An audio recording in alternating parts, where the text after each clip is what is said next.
جب قائد اعظم بیمار تھے، ٹی بی 3rd stage کو پہنچی ہوئی تھی، بستر مرگ پر تھے، ہمارے ہوتے تھے میو ہاسپٹل میں ٹی بی کے پروفیسر تھے، ٹیوبرکلوسس کے، ریاض علی شاہ. ان کی ڈائری میں انہوں نے ایک واقعہ لکھا ہے قائد اعظم کے بارے میں، وہ ذرا آپ سن لیجیے.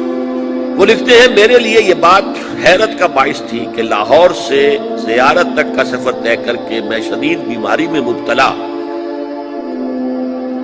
قائد اعظم کے کمرے میں داخل ہوا تو اس کے باوجود کہ وہ بانی پاکستان انتہائی کمزور ہو چکے تھے اور ان کا جسم کمبل میں لپٹا ہوا تھا، انہوں نے اپنا ہاتھ باہر نکالتے ہوئے مجھ سے نہایت گرم جوشی سے مصافحہ کیا اور پوچھا، آپ کو راستے میں کوئی تکلیف تو نہیں ہوئی؟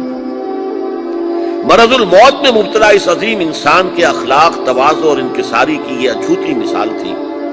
حالانکہ مجھ سے ہاتھ ملانے اور مزاج پرسی کرنے ہی سے وہ ہانپنے لگے تھے اور بعد میں کئی منٹ تک انہیں آنکھیں بند کیے لیٹے رہنا پڑا تھا. ایک بار ہم خوف زدہ تھے کہ خون اور تھوک وغیرہ کی تحقیق کے جو نتائج سامنے آئے ہیں انہیں قائد اعظم کا کیسے پہنچائیں. انہوں نے از خود ہماری پریشانی محسوس کر لی اور بولے، آپ جو کچھ کہنا چاہتے ہیں کھل کر بیان کریں، کیونکہ بیماری کی نوعیت معلوم ہونے کے بعد میں آپ سے زیادہ تعاون کر سکوں گا. گھبرائیں نہیں، میں موت سے نہیں ڈرتا، کیونکہ موت کو بہرحال آنا ہے. البتہ اگر آپ کے پیشے کے اصول راستے میں حائل ہیں تو میں آپ کو مجبور نہیں کروں گا. ایک بار دوا کے اثرات دیکھنے کے لیے ہم ان کے پاس بیٹھے. میں نے دیکھا کہ وہ کچھ کہنا چاہتے ہیں. تم جانتے ہو جب مجھے یہ احساس ہوتا ہے کہ پاکستان بن چکا ہے تو میری روح کو کس قدر اطمینان ہوتا ہے. یہ مشکل کام تھا اور میں اکیلا اسے کبھی نہ کر سکتا تھا.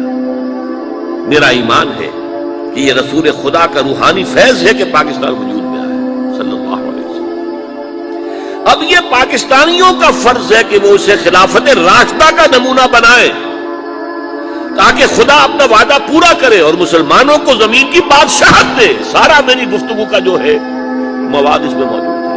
زمین پر بادشاہت مسلمانوں کو اللہ تعالیٰ عطا فرمائے اگر پاکستان میں خلافت راشدہ کا نظام قائم کر دیا جائے. قومیں نیک نیتی، دیانت داری، اچھے اعمال اور نظم و ضبط سے بنتی ہیں اور اخلاقی برائیوں، منافقت، زر پرستی اور خود پسندی سے تباہ ہو جاتی.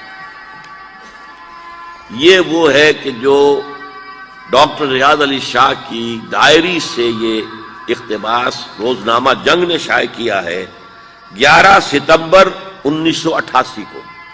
یہ تھا مقصد اس پاکستان کا.